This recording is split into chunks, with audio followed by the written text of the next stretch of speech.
Very nice wall. And I love this wall. Yeah, it's good. We call it the wall of rum. Yeah. There's actually rum in those bottles, huh? Yeah. Real rum. 940 bottles of rum. Impressive. Yeah. First, we thought we would put tea inside, but that's not the real thing, no? And we got only 6.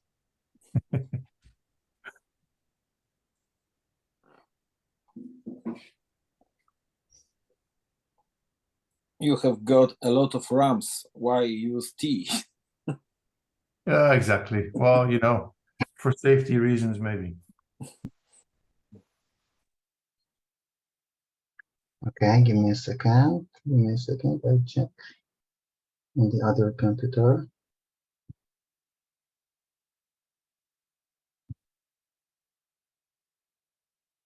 O, chyba. Christoph is like a digital wizard, no? He's like a magician. Yeah. Give me a second. Okay, we have it. Okay. So, like I said, Cousin, few words in Polish language before you start, okay? Before we start with you. Go Okay. ahead. Go ahead. Yes, please. A więc witam wszystkich serdecznie na warsztatach zblendowania rumu.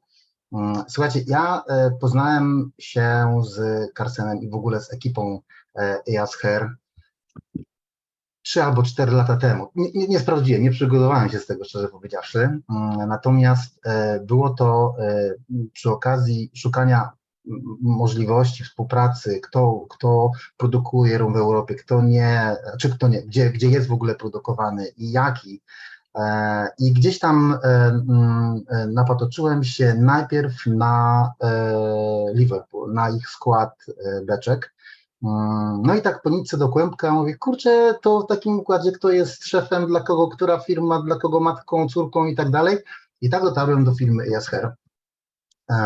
Skontaktowałem się z Karsenem, Karsen przedstawił mnie swojej ekipie i w taki sposób chyba pół roku później zaplanowaliśmy sobie spotkanie u nich w biurze. Okazało się, że byłem, o czym kompletnie nie wiedziałem, byłem pierwszą osobą z zewnątrz, spoza jakby ich biura, ich firmy. Byłem pierwszą osobą, która widziała ich nowe biuro. Już nie miałem szansy zobaczyć stare biuro, zobaczycie na nagraniu, na filmiku, który mam nadzieję uda się pozyskać potem link i sobie obejrzycie. To będzie 11, niespełna 12-minutowy filmik w formie wywiadu zrealizowanego przez Andrew Nicholsa, tego samego gościa, który ma Chaka Khan, Piotruś wie, Tak, tego tak. gościa, który jest twórcą rumu William George, chyba czwartego albo piątego, czwarte albo piąte miejsce w tastingu Daiquiri. Jakoś tak, też dokładnie nie pamiętam. W każdym razie bardzo fajny gość. Ten filmik, jak uda mi się, to naprawdę wam prześlę. Tam będziecie mieli okazję zobaczyć ich stare biuro z centrum Amsterdamu. I większość tych zdjęć, które zobaczycie dzisiaj podczas prezentacji, pochodzi z tej mojej właśnie tego mojego pierwszego pobytu tam.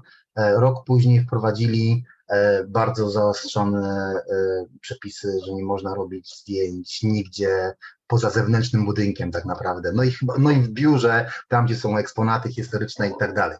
Więc mam to szczęście, mając te wszystkie zdjęcia, ale musiałem wszystkie zdjęcia uzgodnić z Karsenem, czy mogę je pokazać, tak? Więc wyraził zgodę, więc większość zdjęć, no poza jednym, co do którego mam absolutny zakaz pokazywania, ale jest on w moich archiwach i tak musi pozostać, tak? Więc tyle. Okazało się podczas tego mojego spotkania okazało się, że E&A Scheer jest największym blenderem rumowym świata. Nie jest jedynym, ale jest największym. Chyba nawet najstarszym, więc dla mnie to było absolutne absolutna mekka, tak? Takiego świata rumowego, blendingu, co tam się od kuchni dzieje. Więc ja byłem zachwycony i tak naprawdę jestem zachwycony za każdym razem. Teraz byłem tam trzeci raz, 3 tygodnie temu, 3-4 tygodnie temu to było. To wciąż chodzę i gęba mi się uśmiecha, tak? Co tam się dzieje, tam są zapachy. I za każdym razem natrafiam na coś nowego. To jest tak, jakbyście oglądali ulubiony film i któryś raz z kolei za każdym razem trafiacie na jakąś nową scenę. I tak jest ze mną właśnie w ich biurze i w ich magazynach. Rozwijają się, stawiają nowe magazyny, ogromne. Po prostu jak ja widzę skalę i tempo, w jakim to idzie, to naprawdę szczere gratulacje dla tej firmy, co oni tam wyprawiają. Także przechodzimy do tastingu. Nie krępujcie się zadawać pytań, czy w formie pisemnej, czy ustnej, czy potem, jak już po spotkaniu gdzieś tam sobie pozadajemy jakieś parę pytań na naszym offline'ie, to też do Carsena z nimi wrócę i pójdę i do Was potem z nimi wrócę. Także życzę udanej zabawy. Zaczynamy. Carsen, your turn. So I told everyone how much I hate you. Yeah, no, I can imagine. So this was a very long introduction, which I did not understand one word, apart from my own name and some words called rum and things like that. But so thank you very much for the introduction. I'm sure it was very positive. If not, I know where to find you. So beware. So yeah, this evening I think the idea is to have you blend some rums together. And this is you all have little bottles and a sheet in front of you. But before I do that, maybe it's a good idea just to go and put a little presentation on the screen, just to go through Scheer a little bit. I'll do it very fast. Christoph and Piotr will have seen the presentation earlier, but not in the way I present it, because there was a lot more words than I use. So let me see if I cannot share. I should give you permission. Yeah. Give me a second. You see, he's a digital wizard. He knows exactly how to block people. How are we doing? Yeah, there we go. This is one. So you can probably see this screen with a little presentation on there saying company introductions, correct? Mm-hmm. Okay, so tonight, just a little bit about our companies. So Christopher has said it's an E&A Scheer company, but actually our company, there's two companies. We have Scheer and the main rum company. And the difference between these two companies is that in Amsterdam, what we do is E&A Scheer. We create blends. And this is the little thing we're going to do tonight, is to make some blends with rums, which we have identified in Amsterdam. And later on, I'll just help you through this whole process. The other company we have is the main rum company, Liverpool. For a rum enthusiast, it's also a very nice company, all about single casks of rum from many different origins and many different vintages. A whole different story altogether, not for tonight, but maybe for some other night where you can go and select a cask at the main rum company. And, I have some rum here tonight for myself, actually something from the main rum company, so I can have a sip while you are blending. Now at Scheer, we do all the rum types. So you can imagine there's a lot of rum in different countries. We take it from over 35 different origins, many different places, many different styles, bring everything to Amsterdam, and then make blends. Now, I'm not going to insult your knowledge about how rum is made, because everyone, if you know, it starts with sugarcane, and you either use molasses or you use syrup or juice. You then do a fermentation process and a distillation process. And the distillation process can be fast or maybe concentrated in a pot still. And because there's so many choices in these production steps, you have some aging afterwards, you have a lot of different styles of rum. Now, these styles of rum, and this picture will look very much like the sheet you have in front of you. Because of all the choices in rum production, you can get very You can see my my cursor on Yes. the screen. Yes. Okay. So you can go from very light rums down in the bottom here to very heavy rums up at the top there, and from very young rums at the bottom here to very old rums on the right hand side. Now all the bottles you have, you can actually place on different points. So you can put the light rum here, the medium ester rum here, the high ester rum here, the medium age rum here, and the top end age rum there, so the 8-year-old. And then there's one secret blend, and that is somewhere else to be put on this, but we'll do that later on. Yeah. So in rum production, there's a lot of different styles, as many rum enthusiasts will know. These rums these styles are based in history, either Spanish, British, or French. French rum always being from sugarcane juice, and very much a certain agricole style, so you can taste the juice. British rum very much in the tradition of whiskey, where you use a pot still and a column still, and then you blend. So this is something you will come back to later on this evening. Spanish rum rolled, very much column still rums, aging, and blends of different ages. Now, where we get our rum from is literally all over the globe. And this is an old map now, because the secret rum blend you have comes somewhere from this area. Yeah. So somewhere from Africa, something a lot of you have not experienced before, but traditionally we would always source from the Caribbean, Central America, and South America. Then we went east, so we have a lot of rums now from Vietnam, Cambodia, Australia, Fiji, Philippines, Indonesia, you name it. And we have some from the eastern side of Africa, where there's Mauritius and Reunion and islands like that. Now the blending part, that's the interesting part of what I do for a living. So this picture is a very old picture. In fact, this is in the old office in the center of Amsterdam, where you see a small guy with a big nose in a small glass. I have the small glasses here, and the big nose is also here, so you might recognize that. But what we do is, in that office, we have a lot of bottles, as you can imagine. And every bottle is a different style and different type of rum. Now, people come to us and they want to make a rum blend. So we start in conversation with them, and we ask them a set of questions. And these questions, over time, I realized that I was always asking the same question. So a question like, what sort of origin are you interested in having in your blend? Should it be aged or not? Should it be a gold or a white liquid? Are you going to use it in a cocktail or maybe in something else? Some people use it in cake or in floor wax, could be anything really. Is there a certain price objective? Is sustainability important? The scale of the project, is it a very large project or a small project? And by asking all these questions, we understand which distillates we can use in a blend and which we cannot use in a blend. Just to give you an example, if somebody comes and they say, well, I want to make a very cheap supermarket brand or a blend for a very, very cheap supermarket, I'm obviously not going to use very aged components, because the older a rum, the more expensive it becomes. And it'll probably be, the application is for mixing, so it's not going to need to be something very special. The price objective is clear. The scale of the project in a supermarket can be big. So if I hear all those clues, then I will put a blend together, which I can easily replicate, and I will not be using very exclusive distillates in that blend, because, the next time they order another 1,000 liters, my base material is gone.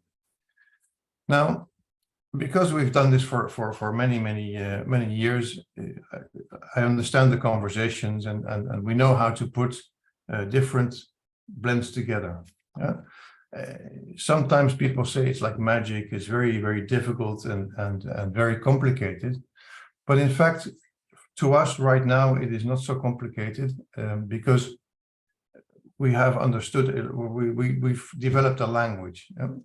A lot of you in the kindergarten, somebody has told you, if you put yellow paint with blue paint, you will get green. If you mix these two colors, you get green. Then, well, once you know that, it's easy, right? But before you know, you then have to test if you are going to make green. Are you going to take blue paint first and then add yellow? You try that and you'll see you have a lot of paint, because you have to put a lot of yellow in the blue paint before it turns green. So it's easier the other way around, where you take yellow paint and put a little bit of blue inside. Yeah. So it's techniques like that in kindergarten, we all know. Now, if you take that image and you project it to Rum, this is also what we do. So we understood very well which distillate you can use, and if another distillate you blend into it, one distillate you don't need too much, and the other one you need a lot. Yeah. So later on, I will show you an example of that with the liquids that you have in front of you. Now, in our business, obviously, we sell to a lot of people. We sell large volumes, and every time they come back, they need a consistent blend, or they need a consistent product. So what we do is we buy a lot of tanks from our producers. We interblend those, so we have a consistent blend here, and then we make intermediate blends. And these intermediate blends, they're made out of 8 or 10 of these original types, so that if one of those types is no longer available, then we can compensate with the other types, and we have still a consistent intermediate blend. And then if we base a recipe on these, 20% of this, 20% of this, 60% of that is always going to be consistent as a recipe for our customers. Now that's obviously is very much the blending process which we do in our blending house. Yeah, so in large volumes, and you probably have seen some pictures of the blending warehouse, or maybe I can show them later. But there it goes in big volumes. Every tank which I'm showing you here is 25,000 liters. That's our standard shopping size. We then sell all our rums all over the world, you can imagine, and people source from an independent company. We have always a unique quality, etc., etc. So this is all the sales pitch, which I won't bore you too much with. But in fact, the way we do it is we do a lot in large wooden vats in our warehouse, large stainless steel, and even outside tanks with, massive volumes. Nowadays, the offices are a little bit different. Christoph and Piotr actually were here, and the background of Piotr there in his picture goes all the way from down the bottom here, all the way up the building. We call it the Wall of Rum. Very nice. And if you ever get the chance to go to Liverpool and you want to select a cask with the main rum company, you'll end up in this building, and the people there will show you all these types of rum that they have. Yeah. Addresses, which obviously are to be found on the internet. Now that is probably the fastest way you've ever seen that presentation, Christoph.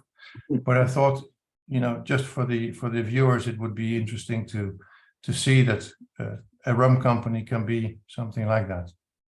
Yeah. Okay. Thank you very much.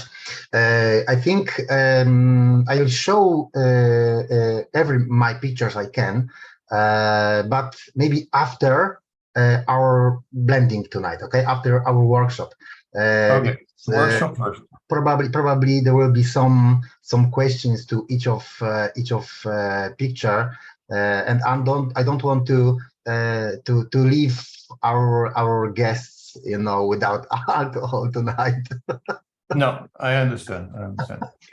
So let me share something on the screen again, and that's this thing.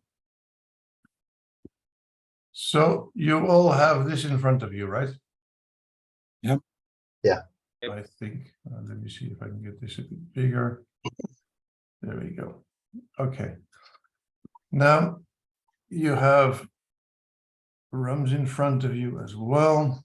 You have a Caribbean light rum, which you can put right at the bottom here.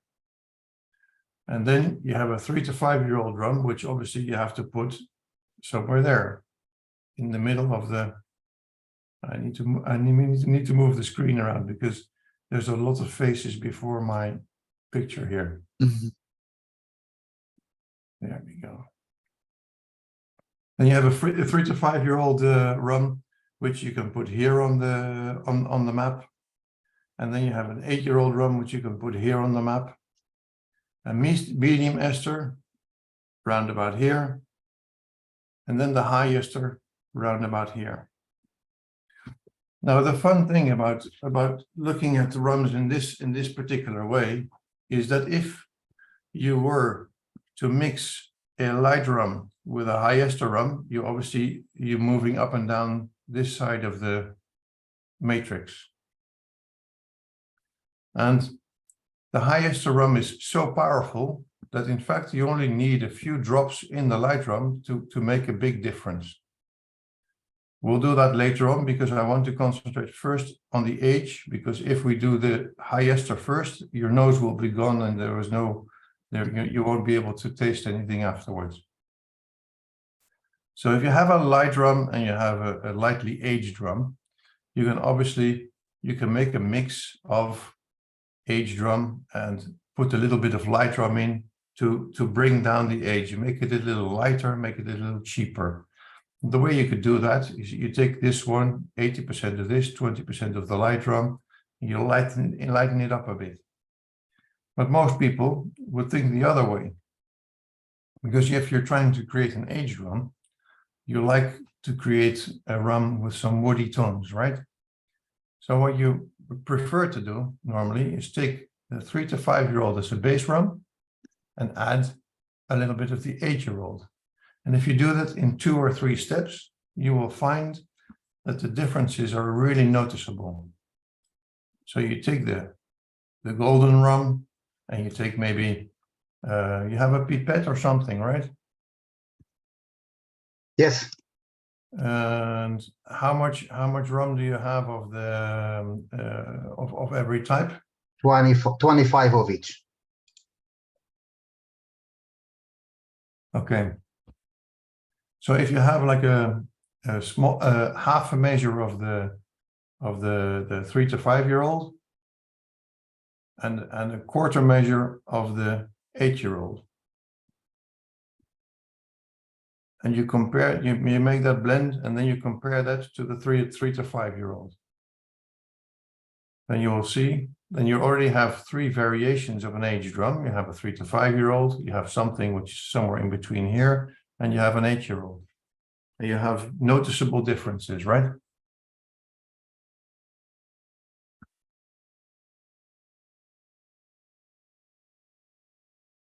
I'll leave you to play around with that for a little bit. Can you tell once again what we should mix right now? So you take the 3 to 5-year-old rum and you put in a little bit of 8-year-old rum. Okay. And then you compare the original 3 to 5-year-old rum with the blend you just made and the 8-year-old.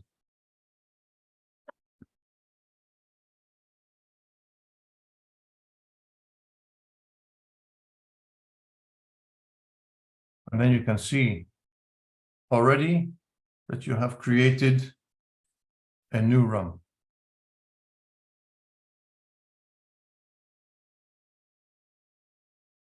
Just by playing with a little bit of age.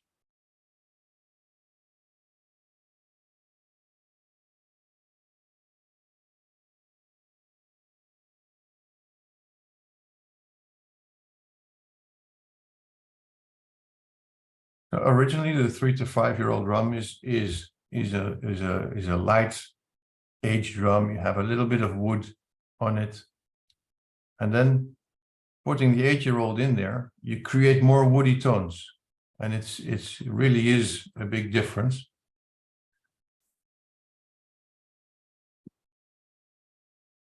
And if you want to be a little more experimental,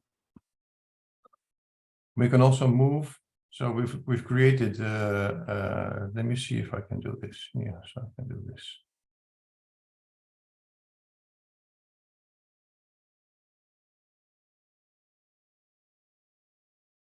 No, I can't do this. No, right.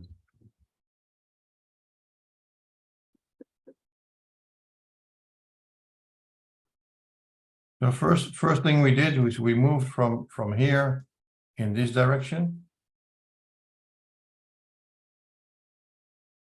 because we went from the 3 to 5 year old, we went to the 8 year old, and we have one in between. Carson, give me a second. Guys, I forgot to tell you, maybe I wrote it in email, but this Rams is in their originally level of ABV. You know? So, original strength. Yeah. So remember that this can be strong. This can be strong. Okay, so they are 65. What does it mean? How many? We feel it. We feel it. You feel it? Yes. So then if it's too strong, you add some drops of the demineralized water just to bring down the alcohol percentage, and you'll feel that it is easier already on the tongue, at least. Guys, I can find what ABV has each sample, so I'll send you this on our chat, okay? It's easy. The 3 to 5 year old is 75%. The 8 year old will be somewhere around between 62 and 65% alcohol. The medium ester is 75%, the high ester 75%, and the light rum is probably 95% alcohol. So if in the end you did not get enough alcohol, you take some of the 95% alcohol with 2 drops of water, and then you're fixed for the evening. All right, so the first direction we went to is from this 3 to 5 year old blend going towards the 8 year old by mixing some 8 year old into it. Yeah, so this direction. Now, to make it a little more interesting, we like to combine maybe some medium ester rum with the aged rum, right? Now this actually what you're doing is you're going in this direction. Or you could go the other way around, you go in this direction. In fact, what I would like you to do is take this medium ester rum, put a little bit in a glass and smell it. And what you'll smell is clearly it's a Jamaican rum. You have a rum raisin and all these very specific sweet tropical notes, which is nice. But if you put some of the aged rum inside, it's going to be even nicer. Yeah. So if you take the 3 to 5 year old and 50% of this and 50% of the 3 to 5 year old, so half, that's an easy blend. You then add about 1/3 of water and you try that. That's going to give your aged rum more rummy notes because you're using some esters there.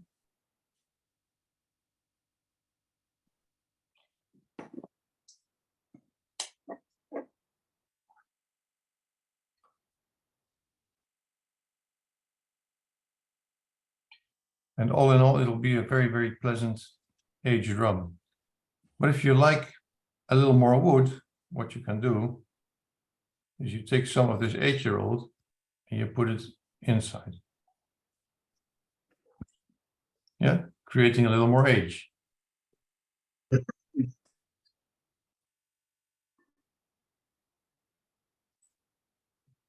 Yeah, I like it. Then you like that, yeah? Wow. I really, really love how it changes. It changes because the aged rum obviously is mostly aged rums are quite light in character, and then they interact with the wood to create these 3 to 5 year old or the 8 year old blend of aged rums. Very nice, but they get more interesting if you put some medium ester rums in there. Yeah. Now it's easy also to spoil a rum like this, because if you put something like the high ester inside of the same blend, is going to completely ruin it because it's too this is too powerful. Yeah. Mm-hmm. So the better thing to do is to try something else first. Is you take the light rum and you do only 2 drops of the high ester rum inside. So you can take from this into this. Yes, we did it. We did it in your office Yeah. last time. So yeah, it was super exciting how it changed also.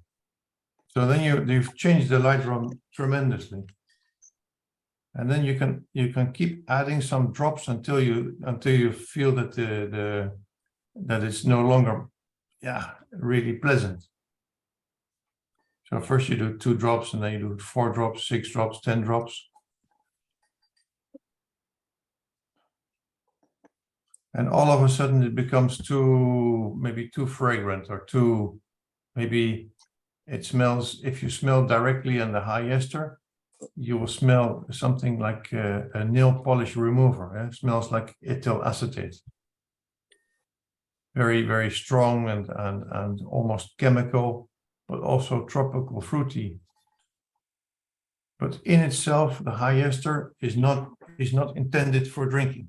And now there's always people who like that anyway. So it's like people who love Lafroig, and Lafroig is very peaty whiskey.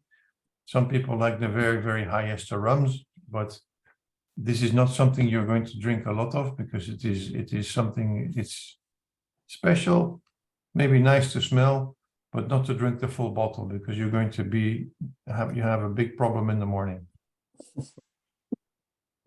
Remember, we are in Poland. We are Polish people.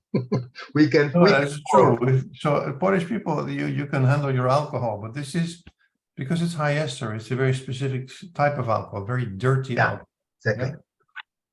And you know, I think that in your drinking culture, there's a lot of people who drink vodka, and vodka, the purest vodka is not the most flavorful one, but it's the cleanest one, right? Yeah. So this is exactly the opposite. The opposite of clean vodka is high ester rum. Exactly. But a few drops of this high ester rum in a vodka, or in a vodka style rum, let's say very light rum is the vodka of the rum. You put a few drops inside, and it really gives you a lot of flavor in that alcohol. So if you have that blend, and you're saying, okay, now I have the right level of rumminess inside, you can start adding maybe some of this 8-year-old. So you're moving this way, you're moving towards this position. Okay. 8-year-old, yeah? Yep. So what you're actually doing is you're moving your blend from very high ester by mixing in the lower, where you're moving it towards here. You only put a few drops, and then by adding some of the age rum, you're moving it in this direction.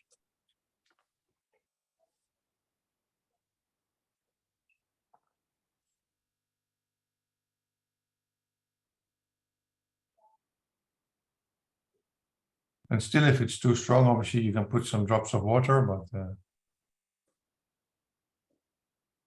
nice. So what you've done is you've created a light rum with some flavor and some age now. The other way you can do it is maybe start all over again. You take the extreme of the 8-year-old rum, you take the extreme of the high ester, and you try and make something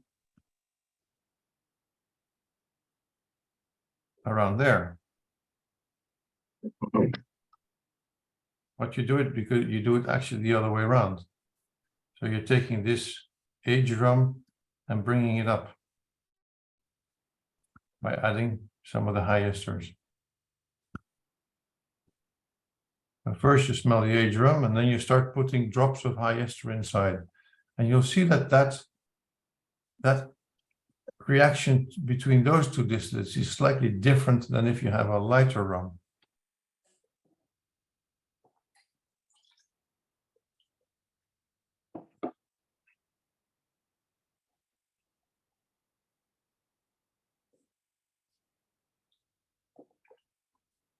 Any comments yet? That's my favorite mixture. Is that a better mixture? Favorite one, yeah, with high ester and the old one. Although the average, the middle age Yeah. was aged quite well as Yeah. well.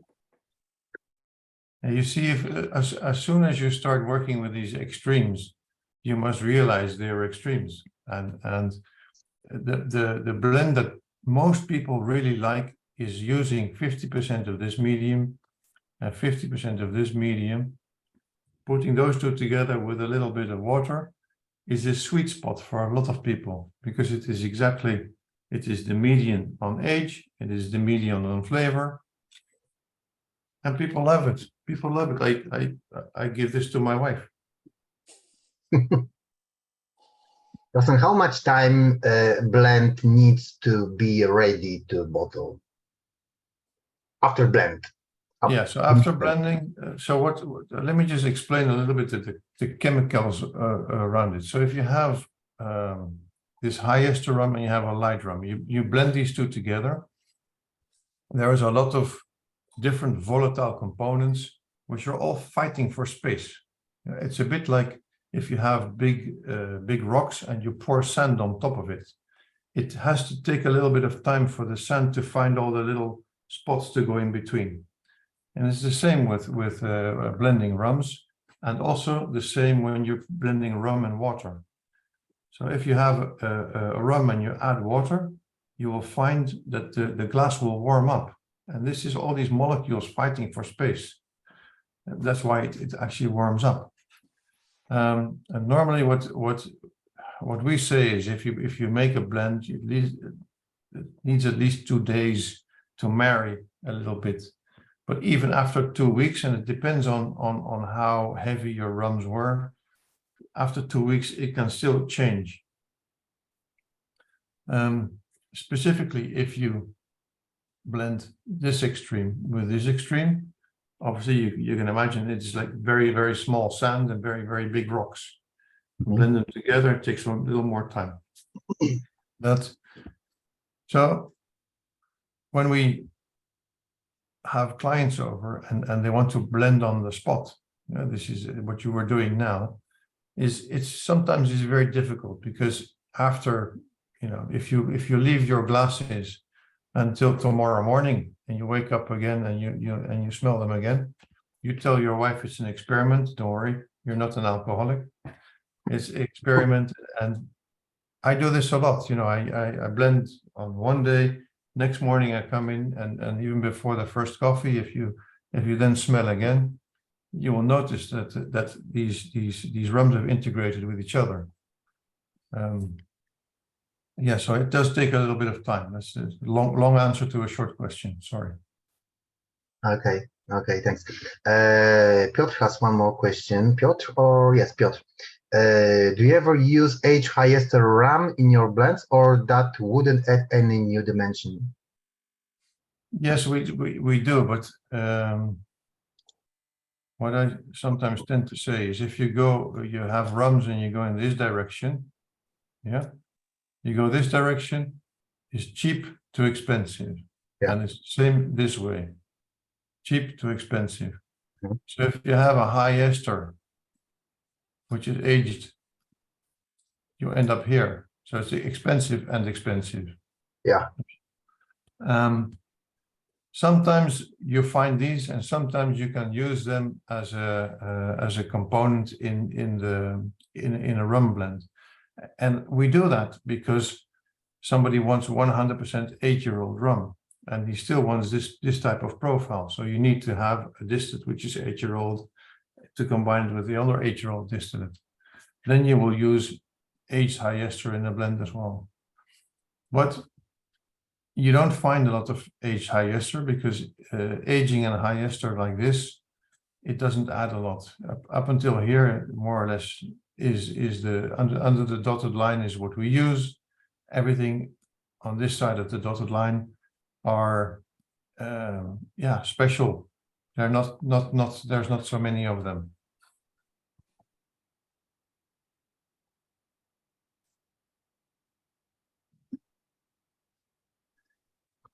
And guys, did you do any new blends? Something new for you? Anybody made a blend of the 3 to 5 year old with the high ester? And then compare it, the high ester with the 8 year old and the high ester with the 3 to 5 year old? Yeah, I did. Yeah, me too. Krzysztof knows that I'm more into extreme, so as I mentioned, the high ester plus the oldest age worked for me. So Okay. You even like that? about the You water. like it, Jarosław? Yes, of course. Yeah, I knew that. I really knew that. Yeah, well, there's so we have a category of customers in our business, and we call them rum geeks. Yeah, so they're the extreme. They always look at the extreme rums, so the high, the powerful, so big alcohol, big high ester, big age, everything should be big. Which is a category, and they are lovely. Don't get me wrong, but it's a small category. There's very opinionated people, but not many of them. Yeah, Carson, which kind of rums kind of type of rums you sell the most? Yeah, the most is in this area, so it's actually quite young and not too heavy on flavor. Uh-huh. And if you we sell them, you know, all over this matrix, from the really high esters to the really aged rums, but the biggest volumes are in the drink industry, and it's quite, let's say, middle of the road. It's not too geeky and not too old. Mm-hmm. Sweet spot. Okay. Yeah. I don't remember. I had one more question, but I don't remember. Guys, do you have any questions to Carsten? I have a question. Carsten, are you blending sometimes rum before aging? Yes. And actually, it's a very good idea to do that, because if you're really at the bottom, really down here at the bottom with no esters in a rum, like a vodka, it's clean. If you put that into a cask, the only thing it does, it extracts vanillin from the cask, and it gets very bitter. And you need a little more volatiles in a rum for it to age beautifully. So this is also why, even in the Spanish rum styles, like Bacardi or Havana Club or things like that, what they do is they have a very light rum, and they put aguardiente on top, and the aguardiente gives it a little more, it's more flavorful rum. And they age them separately, but they also make blends and then re-age it. So yes, it's done a lot. And if anybody asks for my advice, is yes, do make a blend of light and heavy rum before you age it, because it develops so much nicer. So my question would be connected to what you just discussed. When you mentioned those intermediate rums, they are just in the tanks, right? So you just blend them and they wait for the time to come, right? Yeah. And they're not particularly for aging. There are a lot of blends on this side of the spectrum, and also a lot of blends individually on this side of the spectrum. So we have blends of so the 3 to 5 year old rum you have in front of you is an intermediate blend. So this is always a blend of 3 to 5 year old rums from different origins. It contains Barbados, Trinidad, Dominican Republic, maybe some Central American rums like Guatemala and Panama, maybe some Nicaragua as well. And it's always a certain profile that we try to replicate over time and every time again. And if, let's say, there's a big storm in Barbados and there's no longer rum available from Barbados, we can compensate with the other types and still get to that same profile. So that's intermediate blends of aged rums, and you also have them of the different high esters and medium esters and low esters. So different pot still types. Now there is still one rum which I wanted to ask you about your stock of the aged rum. yes. You either rather buying aged rum from distilleries, or you just buying white not aged rum from them and age it yourself?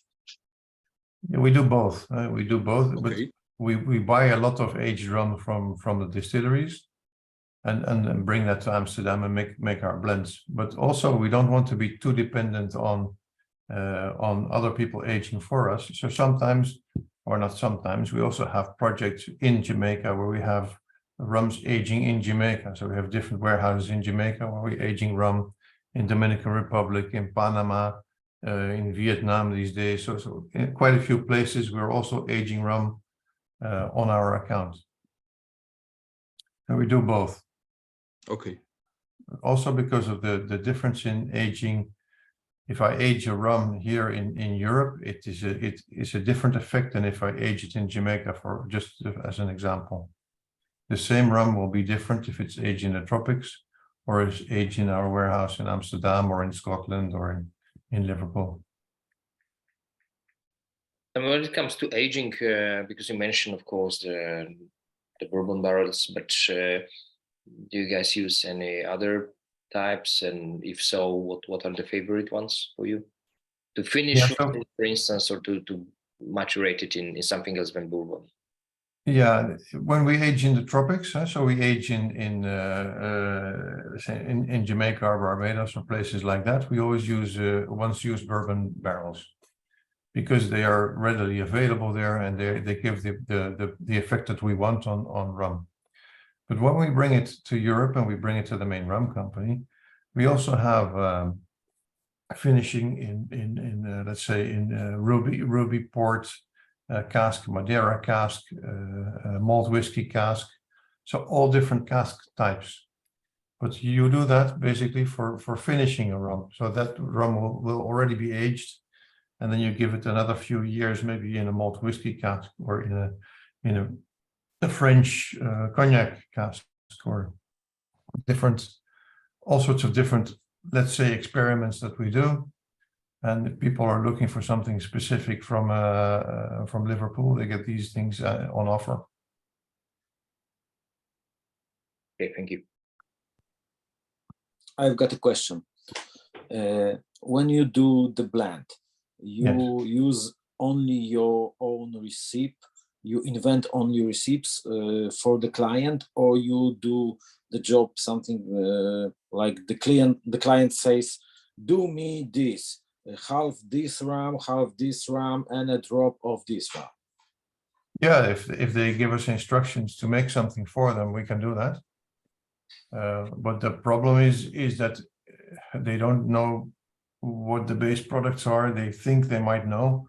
They think, well, you know, for example, please give me I would like a 2-year-old Worthy Park blended with some DOK from Hamden, and then I would like that to be blended with an 8-year-old from Dominican Republic. It's possible, but then, you know, we put it together, we send it. Yeah, but this is not what I expected. Okay, maybe, yeah, because in the blending process, things change, and it is then better if they give us that recipe. We will always send them a sample. Is this exactly what you mean? No, I want more Dominican Republic. Okay, we send another sample or a set of samples with different varying levels of Dominican Republic. Or they come by and they say, well, I've seen that you have this very special distillate which comes from West Africa, which you guys also have. Maybe if you can put 20% of that or 80% of that in, no, you do that, and it gives a very specific effect. So we always try to talk to customers and try to understand what is the recipe they are trying to explain to us, and then we put it together, and they have to check the samples to see if it's correct. Thank you. A recipe is a little bit like your grandmother's tomato soup. Yeah. You give me your grandmother's recipe. I prepare it exactly like the recipe. I send it to you, and you taste. No, it doesn't taste the same. Exactly. Of Yeah. course. That's the trouble with recipes. Mm. So that's why we have this whole system of blending, so that every time we make a recipe, it's going to be the same as last time, and then you just taste a soup.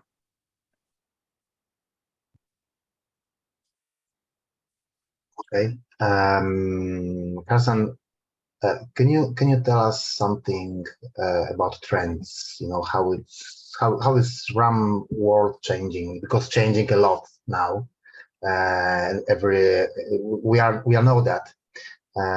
But what do you observe? What is your opinion about trends, and where is going? Where the rum is going now? Okay, so rum is in very much in general. Should I stop sharing? Oh no, I won't stop sharing yet, because I want you to do one experiment after my story. So the rum trends now is all towards premiumization. So it is, everybody wants to create something special and something premium, not the cheapest possible booze. So it is, I think that's one clear trend. And premiumization can come in more age, but it can also come in very exotic blends of a blend which nobody else has ever thought about.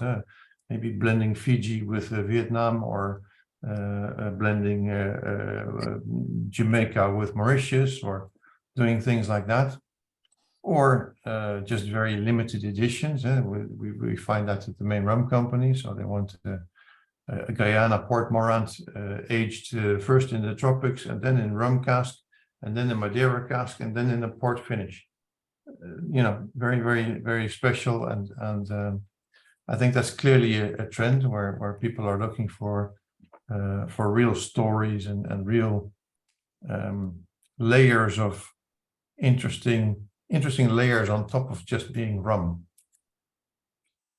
That's clearly a trend.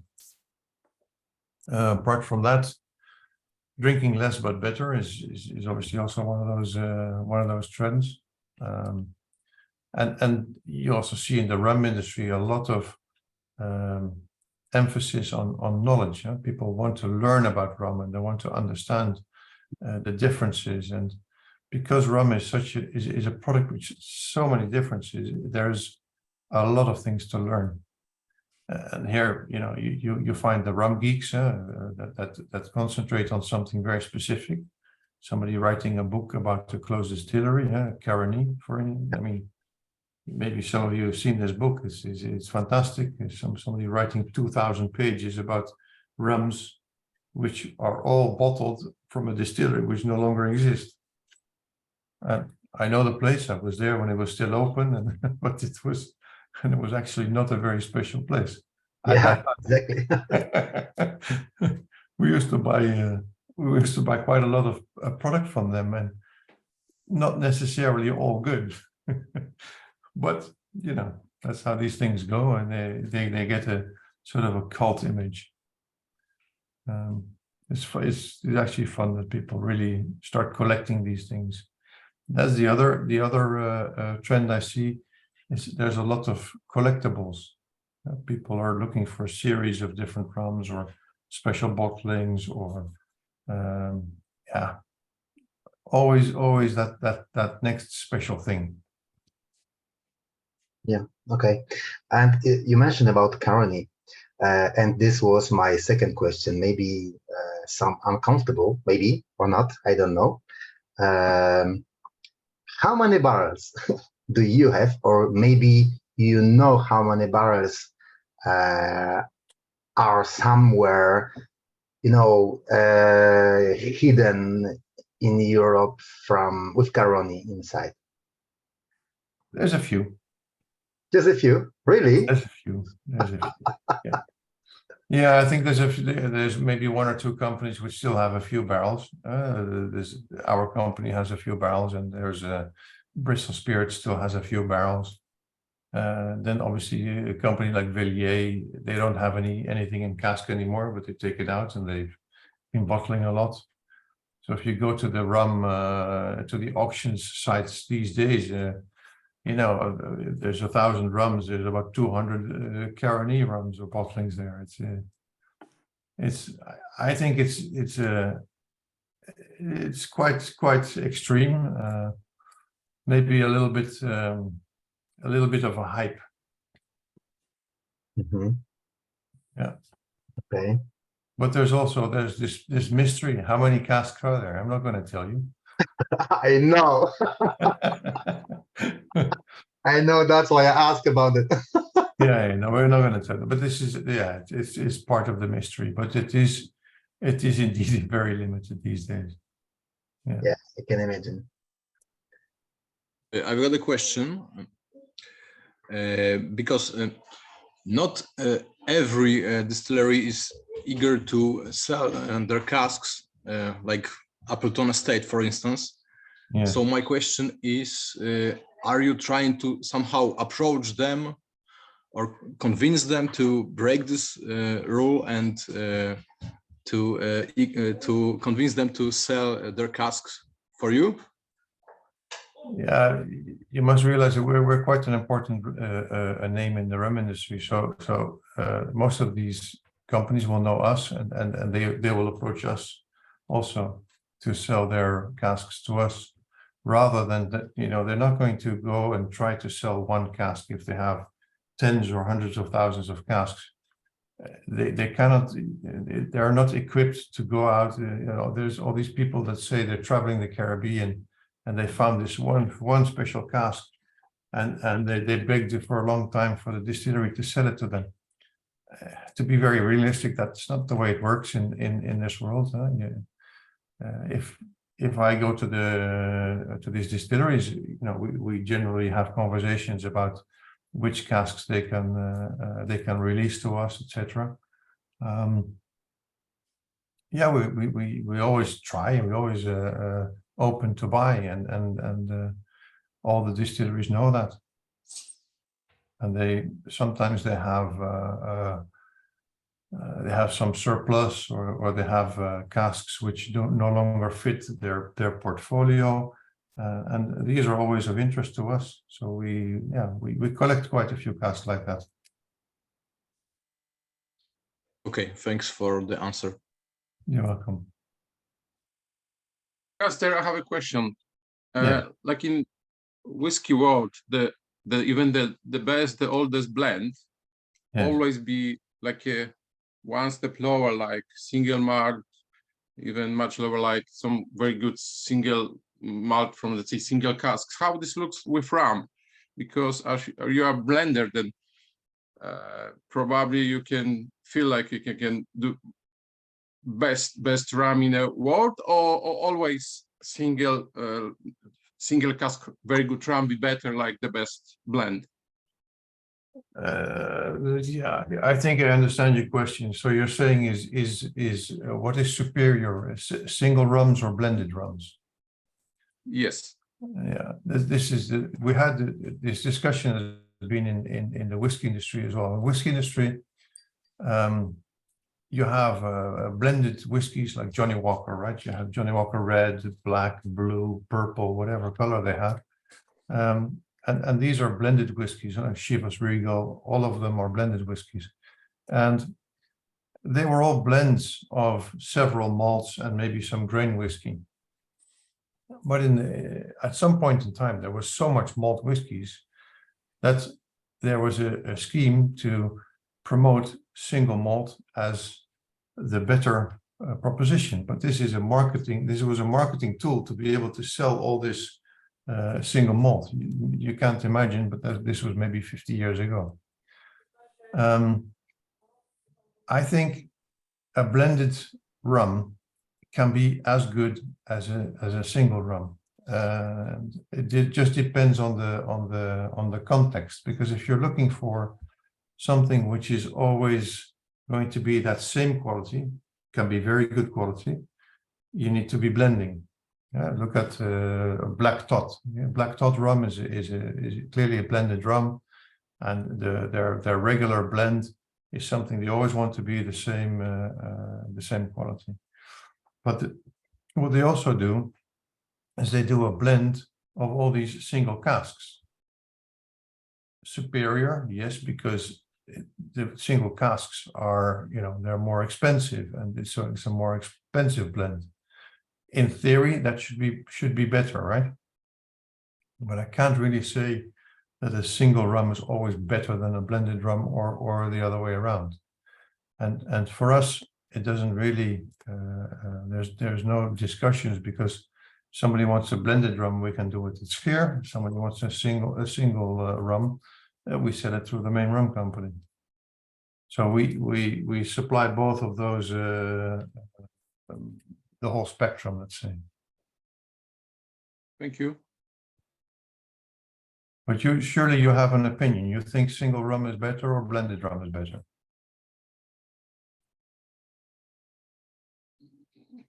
Guys, what you thinking? I thought it was questions to you, Maciek. For me, it doesn't matter. If rum is good, it's just good. Exactly. I would put the scale in the same level, to be honest. But I with whiskey is big different. Yes, even you blend the single malts without any grains. Yeah. Always, I think the single malts of older one be better, like the best blend. You like that better, yeah? Yeah. I think it depends, because it depends on the components, because many blends are, we have many cheap blends that are made from a little bit of a good aged or high ester rum, and a lot of like neutral, low ester column steel rum. So we have like this picture. And because of this, we're thinking that the blended rum is worse. But you gave the example of the Black Tot. The Black Tot is really superior blend, and it's far better than many single rums I have. So it simply depends what you mixing. Yeah, it's a good example. But also in blending, what you can do, you see, is you have a lot of different options, and I think in your blending pack, there's also the secret blending ingredients, right? Have you put that in a glass, and have you smelled what it smells like? Yes. Now that's quite different, no? The last one, yes. Yeah, the last one. Number 6. Number 6. Carson, may I ask you to turn off your chat already? There, yeah. Oh, now it's better. Okay. Yeah. Guys, do you have your sample number 6 in your glasses? Number 666. Number of the yes, numbers. Yes. Yeah. Yes. Guys, because Carson, can we now just drink and try this this secret blend, and in the same time I show some pictures, you say something more about pictures, and after that you will tell us what we had inside the glass. Can we do that way? Okay. And if you do, and if you don't like the glass immediately, what you can also do is take that blend and use a few drops of that blend maybe in an aged rum, and see what you think, what happens then. Because you've done the same with the high ester, so now you do it with this one. It's also to be used as a blender, but completely different profiles. If you show me some pictures, I'll tell you a little story about it. I ask you one more time. A few drops of this secret blend to our the oldest blend. Yeah, or to the 3 to 5 year old is also nice. And you'll see the difference if you do that. And if you if you do the same with the high ester, you get a certain, you know, nice and rummy profile, and this gives you something a little more of a vegetal profile, you know, more like maybe also almost like a dry cactus or something like that. Yeah, more green taste. Wow. Different, huh? Yeah. Yeah. So I'll tell you the story later on. Okay. So we go to the pictures, yes? Whatever. Yeah. Yes, I can. Give me a second. I try to do that. Oh, this is movie. No. Yeah, you have to give back me the power. Would love to, I don't know how.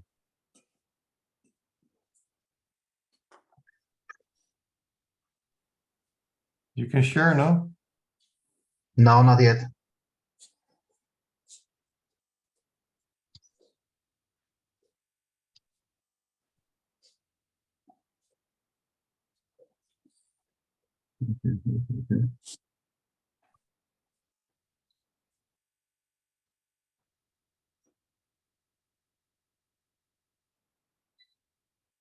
I can also share some pictures from my side if you want, Christoph. You can, of course. I think I have more. Or not, maybe. I don't know now. Let me see what I have. This. Hearing. No.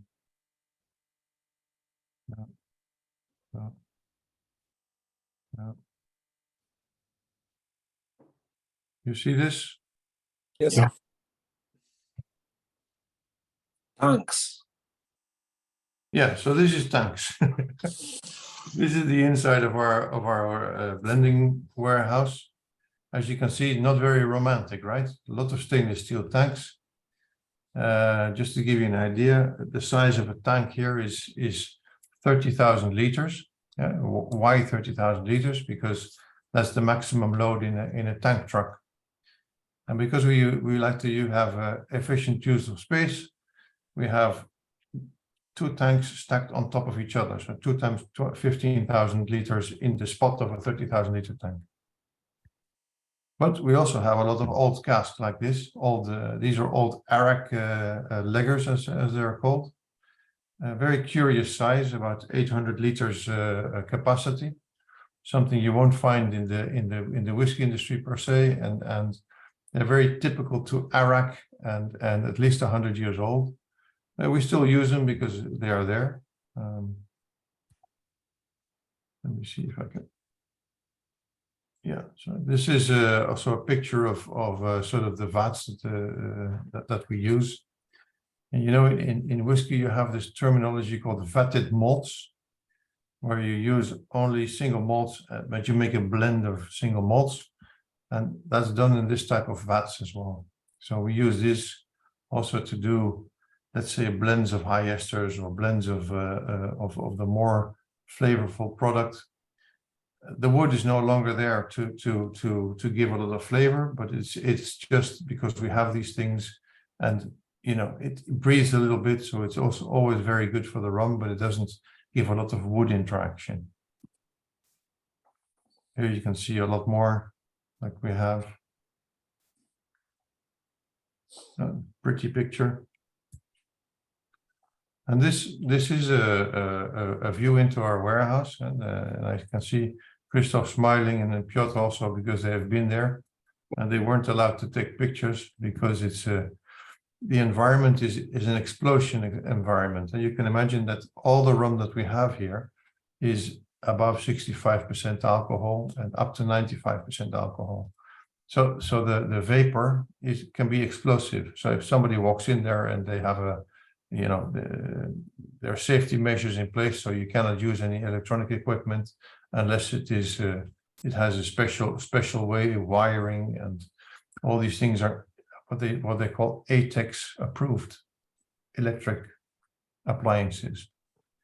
We have a forklift that has a little gas sniffer on it. So if there's too much alcohol vapors in this area, the forklift stops immediately and nothing happens. If there's a fire, within 3 minutes there will be 6 meters of foam, and it's a very, very difficult environment if there's a fire, but it's difficult for the fire, so that's a good thing. Carsten, have you got some sensors which show if the level of some alcohol in air is too high? Yeah. That was the gas sniffer. It's called the LEL meters, so lower explosion level, and there's a certain level of gas, or if the air is saturated with gas and you have a spark, you have explosions. So you have LEL meters, which are on the trucks, and if people are working in this environment, they wear like a little LEL detector to see if there's not any dangerous buildup of alcohol fumes. If you breathe for a couple of hours, you can be drunk, for example, after a couple of hours, or no? Well, there's people that tell me that they get lightheaded when they walk around there for too long. There is definitely, if you walk in this environment, there's a smell. But the smell is more the esters you smell than the alcohol, because alcohol as such doesn't have too strong a smell. And we don't have a lot of buildup of alcoholic vapors here because there's a lot of ventilation, because the whole environment is quite open to the air. So you have certain levels of ventilation that we have to achieve. And we have not had any people walk out drunk just by breathing the air. It's not too bad, really. I think those are those pictures. Okay, I can see this is the last picture. Okay, Carsten, maybe we could try to go to my screen. Okay. Try to tap on 3 dots on my window. Oh, and you probably should have there possible to give back my power. I think you should use the button share screen at the bottom, right next to the chat. Yeah, but I can do anything. I can do anything now.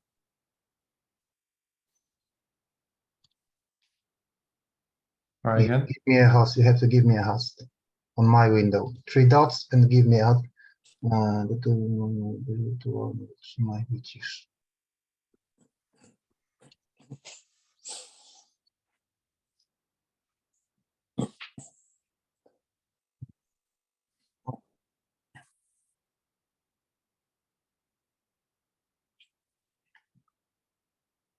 Yeah, did you find it?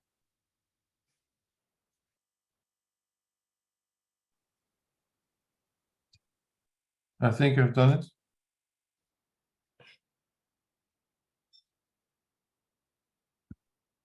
Oh, yes, I think I have already. Okay, okay. So give me a second.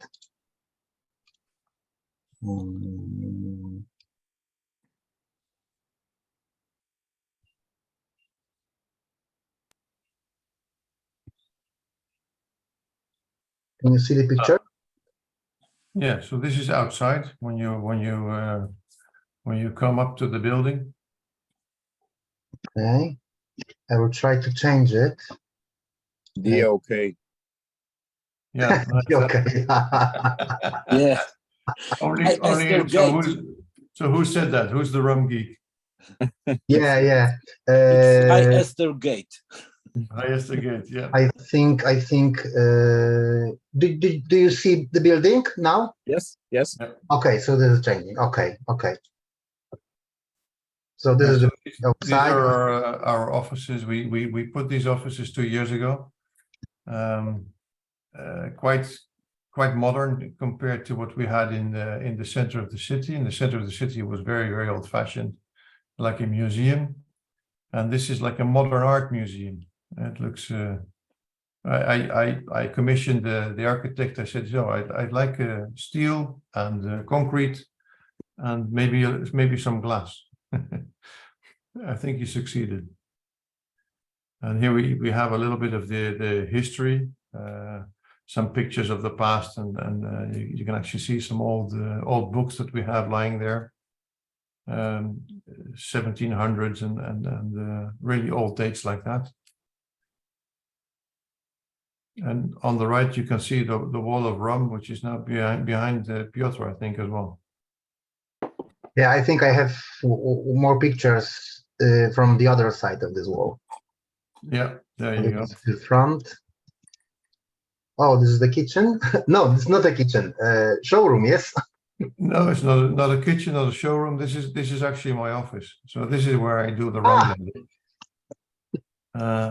You can see all the different bottles. Every bottle actually represents like a tank of 30,000 liters in the warehouse. And these are all the components I use to play with. So what you have in front of you, there's maybe 6 different small bottles, and I have about 200 different types to play with. And this is more the customer side of things. So we have a lot of rum brands that we either supply or use as reference samples. Every bottle here has a story. It's really funny. You can imagine that, for instance, you might find you have El Dorado there under the hand, and Appleton. So these are just, if you move your cursor up a bit, those are the brands that we use for references. But there's also a lot of clients that like so much that what type we made for them, that they send us a bottle and we put it on the shelf. But there's no system. But it's there's a lot of rum there and a lot of different stories. So this is the other side of the blending, our blending space. When were these taken? Those pictures have been taken more than a year ago, I think. No. Yeah, give me a second. This one. Oh, this is our work today. Yeah. So this is your work today. Very similar to what you've done. Same blends. So the 3 to 5 year old and the 8-year-old, and we use in extremes. And then on the left hand side we have the light rum, medium ester, and high ester. And so we do this as a sort of a education for people as well when they come to us. But bigger bottles, unfortunately. Yeah, bigger bottles. Yes. Yeah, this was a nice project. Yeah, so this is a project we did together with a company called Velier in Italy, where we selected the different casks of the same mark, which we had casks which were aged in Jamaica, and we had casks which were aged in Liverpool and Scotland. And then there was a comparison of tropical aging and continental aging, where the tropical is the one on the left, has a little more color, as you can see. And this is like a twin sisters, and one grew up in Jamaica and the other grew up in Scotland. Now the one in Jamaica has a little more color, and the one in Scotland has a little less color, but they're the same age, they're the same DNA, in fact. But it's really nice to see the differences between, two sisters like that, which have been raised in a different environment. Yeah, I did a tasting with these 4 because there are 4 different rums, 18-year-old and 14-year-old. Yeah. And maybe I should do it again because this was the very nice comparison. Yeah, it's nice. Yeah. Okay, this is the I have same. a question. Are you able to say where exactly in Scotland the maturation took place? Yeah, well, we have several warehouses in Scotland now. So we have one in the southwest, one near Edinburgh, and one really all the way up northeast. So we have different places in Scotland. Okay. But So every cask we know where it's been and what wood is it and all that. So every cask we have a curriculum vitae. So this rum you did with collaboration in collaboration with Air. So it was it's a secret where exactly it was matured, or it was in Edinburgh. It was in Edinburgh or up north. This was it was partly up north. Well, not really up north. It was an old Seagram facility. Where was it exactly? I think it was near. I don't know the exact space, but it's an old Seagram facility where these casks came from, and then we took them from there. We brought them to Liverpool, so they've also stayed in Liverpool for quite a few years. And Okay. Liverpool technically is not Scotland, but it's UK. Okay, I understand. So Carsten, this is the place where all the samples came. Yeah. Goes to the clients. Yeah. Yeah, so this is the rough version of upstairs. Upstairs, you can see that it is more polished and more like a showpiece. And this is where Marianne is a lady who makes all the samples here that are being sent out to clients. So if you ever receive a sample from Scheer, it's made there. This is the type of pumps that we use. So quite, I think they pump like 20,000 liters per hour. So you can imagine it's quite some performance there. Oh, this is the same. This is the same as the other side. Yeah, this is a prettier picture. Yeah. Oh. Here is Mix X. So Mix X is something quite spectacular. What happens sometimes is that you make a blend and then it is not exactly what you wanted it to be. Yeah, so it's like an experiment which is not exactly what you want. So Mix X for Mix Experiment. This is a mix experiment. Mix experiment. That's how we do it. We were with Piotr super curious what was the next road, the next life you gave this blend. What did you do? This one I'm not sure how I'm going to use it. It might be something it depends a little bit on how it develops, but you know, this it's an experiment, and we can think, well, this is going to be great in 2 years, or I think maybe we can blend it into something else, so we never have to see it again. If it's a bad experience, you have to blend it into something else. Okay. You can always give it away to me. You're not the first one who says that, actually. We did something quite similar. There is so this is how loads go in and out, because our warehouse is only one of our warehouses in Amsterdam. We also have the external warehouse, and here you see a tank truck. So this is 30,000 liters, And typically, we send rums in this type of trucks to our clients, or we receive from our external warehouse into this warehouse in trucks like this. Yeah. So here you see again a picture of the tanks. This is Hall 8. Hall 8 is sort of the workhorse of E&A Scheer, because there's, I think, 54 tanks of varying sizes between 15,000 and 30,000 and 60,000 liters. So there's about, in this area you're looking at, there's about 2 million liters of rum.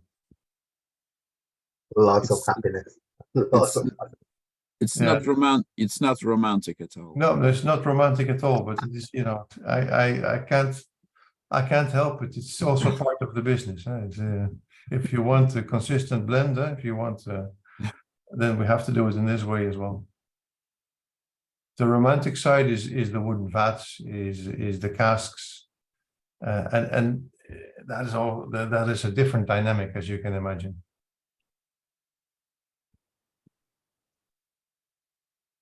We also even converted old ISO tanks into storage spaces.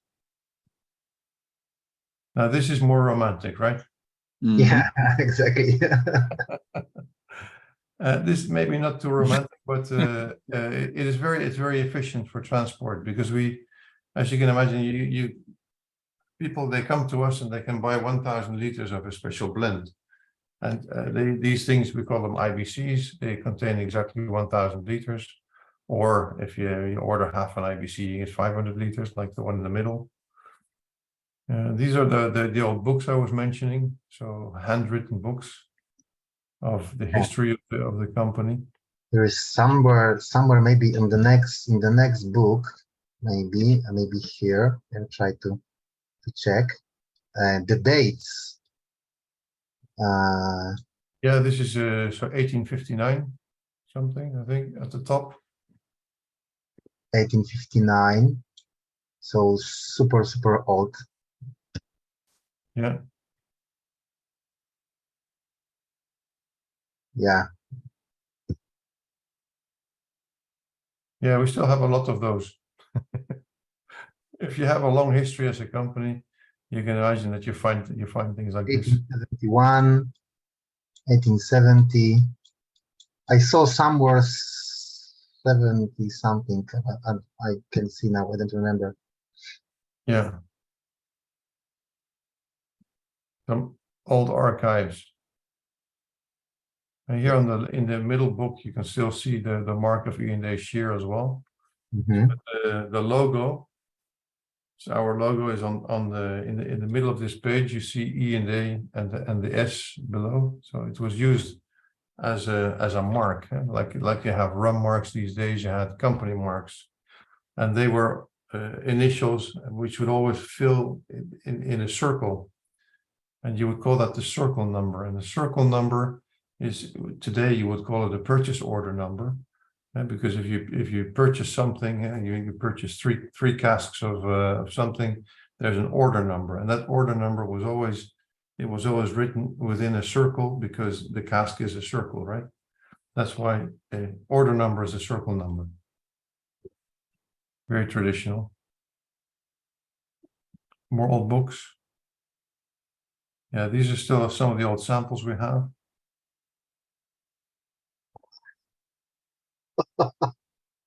Yeah. One of the oldest bottle. This is nice also. Yeah, this is one of the wallets of original owners. What was that? The one of the oldest bottles? This is a Batavia Arak. Okay, I can see from Indonesia. From Indonesia, yeah. Yeah, because cousin, as I remember, good, you start from Batavia, or yes or not? I don't remember now. No, Batavia Arak it's a style of rum and from Indonesia, and we've been trading in that product for a very, very long time, because the Dutch country had a colony which was called Indonesia, and there was Batavia Arak was being produced there at the time. And this is quite funny because it mentions VOS, and VOS stands for Vin op Sprit, and Vin op Sprit is the original company in Sweden, which was the monopoly in Sweden, which was later the company called Absolut, from Absolut Vodka. Oh, I didn't know that. Yeah, yeah. Absolut Vodka was developed by Vin op Sprit in Sweden. And my predecessor actually had a conversation with the CEO at the time. And the guy said, well, you know, the marketing people think this is going to work, but look at this bottle. It looks like something from a pharmacy. Can you imagine? What the marketing people say is going to work. Well, I don't know. And then a few years later, it was quite a big success. Yeah. That was very good size of sample. Yeah, that was a good size as well. Yes, but the time was different. Yeah. Yeah. Yeah, Okay. so this is part of the archive. So here you see all these little bottles. So every order we send out, we keep a bottle, and every blend we make internally, we keep a bottle. So we have like a traceability also in liquid form, not just on paper. So if something smells strange, then we can trace back all the elements of the blend. And it's well, this Christoph will tell you there's a lot of bottles there, right? Oh, I couldn't do one picture of it. It's impossible. It's impossible. Yeah. This archive, it's absolutely impossible. Yeah, yeah. Yeah, I think that's all I have. That's all I can show. Okay. And now, Carsten, you could tell us what do you have in the sample number 6? So sample 6 is something quite different. It's a very small distillery in Ghana. Ghana is West Africa, so mostly known for cacao. Côte d'Ivoire and Ghana is big in cacao, but they also in Ghana they produce cashews, and there was this cashew farm. And if you have ever had a cashew nut, is like a very small nut, right? Mm-hmm. Well, if you want to produce a cashew nut, you need to also take the cashew apple, which is the size of my hand, and then the cashew nut is the size just above. So there's a lot of meat or like fruit meat on every cashew. That's why cashews are very expensive, I guess. Now this fruit, they make you can throw it away, but it contains sugars. So if you ferment it, you make juice out of it. You ferment it. You can also make a distillate, and they have like cashew brandy, which is made. But because cashew is a part-time crop, they had a distilling machine and they had cashews, but they had a lot of spare time, and there was a lot of sugarcane around as well. And in order for the people to earn some more money, they started chopping sugarcane, making juice, and creating rum. And this is all done in very artisanal small pot stills, and that's the rum that you're smelling there. So it's quite artisanal, romantic, as you would say, romantic and small scale, but very particular in style, and we like it. So we like the idea of the people there as well, and we're trying to also help them by buying distillate and producing cash for them to be able to produce more, etc. It's part of our. We have some social activities as well where we help either distillers or the social environment of these distilleries we work with. It's very modern. They call it ESG these days, or sustainability. But I truly believe that we have a function in that respect. That we have a responsibility towards our clients and also towards our producers in making the world a better place, as they say. Carsten, I tried two or three Ghana's rum already. and that rum's taste and smells a little different. Is this the same distillery or something different? From Ghana. From Ghana, yeah. Yeah, so there's different blends out there. Huh? So this is the really raw material that you're tasting, and then there's a brand called Rain, made by Ama. Ama Mensa. Ama is actually going to be in our office tomorrow, so that's quite a coincidence. Nice. But she made a blend of this with some lighter rum. And she made a blend of this with some hibiscus flowers, so make like a spiced or a flavored rum, which in their environment is more popular.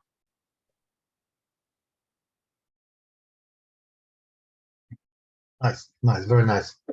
But it was also super interesting when we blended.